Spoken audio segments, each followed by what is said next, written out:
सुनिए मेरी नथनी दुल्हन सुन सुन तेरा की झंझर खड़कना तेरे सुर की तू कालखी में क्या ते झगड़ी हो तू लाया क्यों ना हो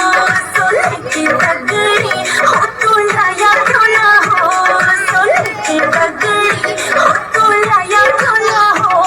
सोने की तगड़ी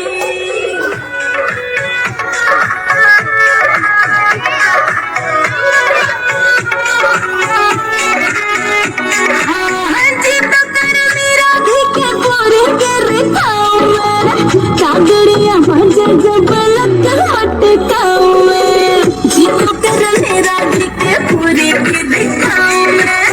कागड़िया मंजर जब लग मटकाऊं मैं खुला हो